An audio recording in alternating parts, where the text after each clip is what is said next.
कभी कभी जीवन में ऐसा समय आता है जब सब कुछ गलत होता हुआ लगता है। मेहनत करते हैं लेकिन सफलता नहीं मिलती। दिल में डर होता है, मन में उलझन होती है। ऐसे ही एक समय में महाभारत के युद्ध के मैदान में अर्जुन भी खड़े थे।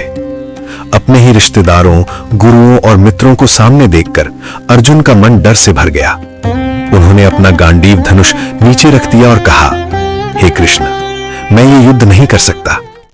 तभी भगवान श्री कृष्ण ने अर्जुन को जो ज्ञान दिया वही आज भगवत गीता के नाम से दुनिया को मार्ग दिखाता है। श्री कृष्ण ने अर्जुन से कहा, कर्मण्येवाधिकारस्ते मा फलेषु कदाचन, अर्थात तुम्हारा अधिकार केवल कर्म करने में है, फल की चिंता करने में नहीं।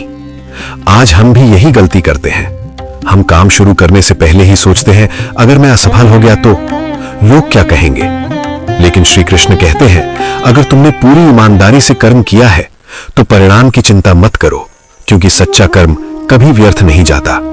अर्जुन डर रहे थे, लेकिन श्री कृष्ण ने कहा, डर कमजोरी है। जीवन में सबसे बड़ा दुश्मन कोई और नहीं, हमारा डर होता है। डर हमें आगे बढ़ने से रोकता है। अगर अर्जुन डर कर युद्ध छोड़ देते तो इतिहास कभी नहीं बनता। इसलिए अगर जिंदगी में कुछ बड़ा करना है तो डर को पीछे छोड़ना ही होगा। श्री कृष्ण ने कहा, आत्मा न कभी जन्म लेती है और न कभी मरती है। इसका मतलब है हमारी असली शक्ति हमारे अंदर है। जब इंसान खुद पर विश्वास कर लेता है तो दुनिया की कोई ताकत उसे रोक नहीं सकती। सोचिए, अगर अर्जुन उस दिन हार मान लेते तो क्या होता। लेकिन उन्होंने श्री कृष्ण की बात मानी, डर छोड़ा और अपने कर्तव्य के लिए खड़े हो गए। और वही अर्जुन महाभारत के महान योद्धा बने।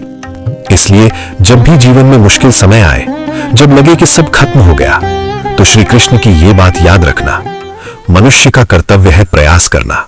जीत और हार भगवान के हाथ में है।